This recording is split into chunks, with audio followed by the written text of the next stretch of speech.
We've all been there. Had a good day, feeling like playing some games, so you hop on Street Fighter V. You get ranked and match with that player. Let's see how this Ken plays.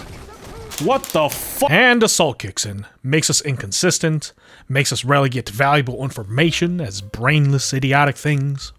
But what if we can create situations where we can prime our brains to absorb data and have answers so we can take action instead of stewing in that salt? Like maybe with a flowchart. But flowcharts can get complicated, so we'll start with something concise. A single sequence that lets us be proactive with damage while still being simple enough for us to process while playing. Let's go with the Tick Throw.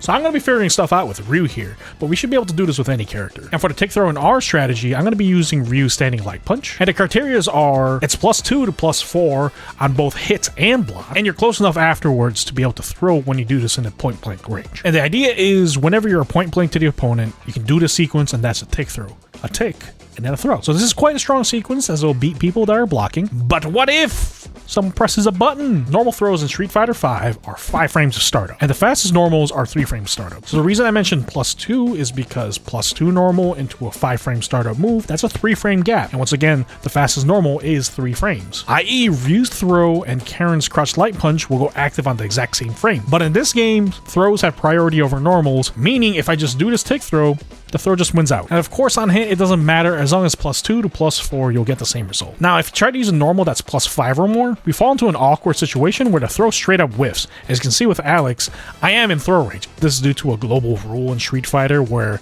after every wake up, hit, and block, everyone has 2 frames of throw invincibility, and it just maths out such that +5 into a throw whiffs because of the throw invincibility. Either way, now you know that the Tick Throw is a pretty powerful sequence we can start our offense from.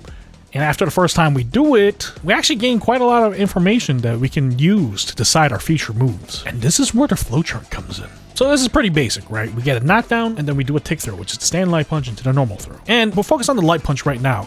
And keep in mind, once again, this first time we do it, we're just doing standing light punch and a throw, no matter what. So during that sequence, the standing light punch would have been blocked or hit. What does that mean? This part's pretty self-explanatory. If it was blocked, opponent is blocking or delay teching.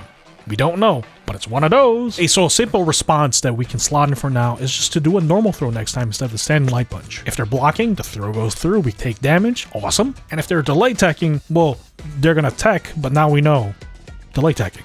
So if they got hit, it implies they're doing something on wake up, right? Either a button, maybe teching. So we can try doing the normal throw again, but this ends up becoming a pretty weak option. And that's mostly because we know they're doing something on wake up. A button is gonna beat anything that they do, including a throw, but a normal throw is going to get teched if they're throwing, and it's gonna work if they're pressing buttons. So the stronger option ends up being doing a meaty normal on their wake up. But we know now the likelihood of it hitting is higher, so let's commit to a stronger button that can potentially lead to a stronger combo. So it's pretty simple, but that's the flowchart for the standing light punch portion of it, and we have some future actions that we can take now. Now onto the juicier part, the normal throw. Let's take potential results for the normal throw and try to keep our mindset as simple as possible. If they didn't tech and they just got thrown, it really just means the opponent is blocking, not pressing anything, or they're pressing something. And unfortunately, if they were pressing something, throws don't trigger a counter hit message like normals do, so you can't really glean the information that they're pressing buttons or not. But we're sciencing here. Don't fix what ain't broke. If the normal throw worked, throw them again. Throw them so much that they regret playing this game, because we're trying to win. And we covered why earlier, if they are pressing buttons, why the normal throw works. So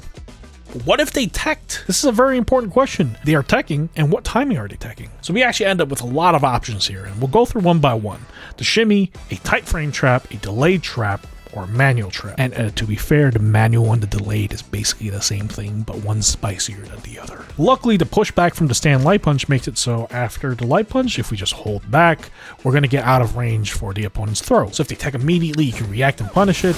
And if they're delay teching, the same situation is going to play out, but just like a half beat later. And also it has the benefit of, if they happen to do like an EX reversal, it's going to block it because you're holding back. Because the shimmy ends up being our safest option here if we're still not sure what we want to do. However, it does not impose direct pressure on them, and maybe we want to be aggressive. So at this point, we probably don't know what timing that they're teching at, whether it's immediate, delayed, or just somewhere in between. We don't know. But in general, you could just target one of them, and if it fails or succeeds, you now know the answer because it's going to be either or most of the time. So for review, with a tight frame trap, I might do standing light punch into a standing medium punch next time and try to catch them doing an immediate tech. And also if they happen to be mashing jab next time, it would also catch that, so awesome. Or maybe for some reason I have some inkling that this opponent likes delay teching quite a bit.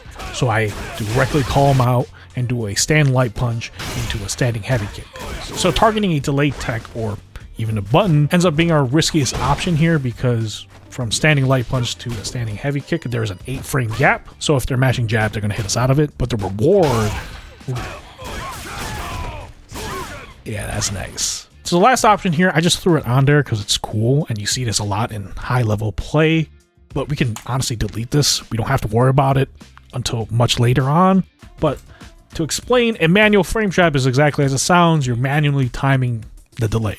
So show off what manually timing things can do, especially with micro walks. I have the bot here delay teching. So if I do a tight string, the bot blocks because of delay teching.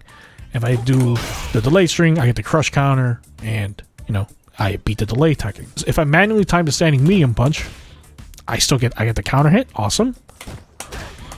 And I get the same kind of combo, right? However, check this out. The crouching heavy punch completely whiffs because I'm too far. But if I walk a little bit, it connects, and all of a sudden I get a much stronger combo compared to the Tatsumaki ender. But let's say they're scared to press anything, so they're just blocking the entire time. If I do a tight string, I tap forward and I grab, I'm still out of range. But if I'm manually delay teching with some micro walks, check this out. All of a sudden I get to be in a range where I can do more throws with just a little bit of walking. And that small timing, it's what scares people. And it's why you'll see certain players doing standing medium punch, walk up, standing medium punch, walk up, standing medium punch, and it works. And people end up blocking. On the flip side is the same reason why we'll see where you see Daigo walking 1,000 miles just to grab their opponent. You know we've seen this before. So that about sums up the two main responses off of the normal throw part of the sequence. And I hope the thought process that goes into figuring this out makes sense to you. And if you try this out and you ever run into an opponent doing something that you're not really sure what the answer might be, just test it out. And if you do reach some sort of answer that seems to work from testing it, ask yourselves, why does that answer work? And what the follow-up move / flowchart might be. Kind of like how the follow to this video should be to like it and subscribe to the channel. But wait, hold up, we missed some options actually. What if they jump, backdash, or do an EX reversal? There's a butt ton of people that do those. So if your opponent happens to do an EX reversal pretty early on, or even multiple times early on, and it might be as simple as just opting for safer options like shimmies, or instead of doing a normal immediate right away, delay it while blocking, and all of that only if they have meter, because that's when they can do it. So for the movement options, there's actually two things we should be doing. First, just do what we've been doing and figure out what our next action is. And two, have an immediate direct response. So the first part is pretty simple. We know the opponent is trying to movement their way out. But the thing is, if they're backdashing or jumping, they're not blocking. So you can just opt for a tight frame trap and it should hit them out of it. And the reason I say tight traps is because backdashes and jumps are airborne at certain parts of their animation. Because if you end up hitting them late, you'll probably hit them while they're in their jump frame, so they'll get an air reset, and the air reset is a generally messy situation to be in. So the interesting thing about backdashes is even if it goes into its airborne state, during that backdash, it's considered a counterable state. So check this out, she's getting air reset with all these buttons, but you see the counter hit every single time. That means technically, if you do a crush counter button afterwards, kind of like a delayed frame trap, you get a backdash punish. Isn't that neat? With that, we actually now have one option, the standing light punch to the standing heavy kick, that covers multiple things. A person backdashing and a person that might be delay teching. Cool. But what do I mean about the immediate action? So at least for this initial tick throw strategy, you can react to the movement options as the throw whiffs, and whiff punish their options on reaction, or at least put yourself in a better spot. So in game, I'm going to have him do a neutral jump after a block. So if I do a tick throw, they neutral jump, right? But after this throw whiffs, I can just do a crouch heavy punch, and it's going to end here. And if my execution is feeling spicy, I can just go for a dragon punch. If they forward jump, you can do the crouching heavy punch again. You can cross-cut DP. The back jump, however, there's not much that Ryu can do because she's moving backwards. But also, she's moving backwards, so just eat up that real estate in front of you. Like, yeah, they escaped the pressure, but now they're close to the corner, and that is a very scary place to be. And depending on the character, maybe there are some options to... Hold on. I want to test something with Rose real quick, because I have a feeling she actually might have an answer for all 3 of the jumps. Which is kind of wild to me. Usually can't do much against the back jump. So, against neutral jump, Rose can do crouching heavy punch, right? But she also has a air grab? Yeah, like that's gonna work. Off of the forward jump, I should be able to cross cut, yeah? And I think on the back jump, it goes far enough where it's going to... Oh my god! So with this as an option, I should be able to... That's a neutral jump, back jump, and the forward jump. Okay, yeah, word. Rose has an answer for everything. And also, she has really good normals, so actually, she can probably do crouching heavy punch. Yeah, that's free. And then on the cross up, yeah, that's free. And the far one, maybe the standing heavy kick? Standing back heavy? Oh, yes, yes, you can. So if execution is a problem, she can just crouch heavy punch or back heavy kick. Or do the back jump. Oh my god. Okay, yeah, Rose. Rose. We're back with Ryu. And what about the backdash? Honestly, Ryu doesn't really have many options for the backdash. He's -1 after the backdash, at least against Karen. But like the back jump, if they're backdashing, they get close to the corner, so that's kind of a win. And like I said, if you do tight strings, it's going to hit him out of the backdash and the jumps. And there we have our flowchart.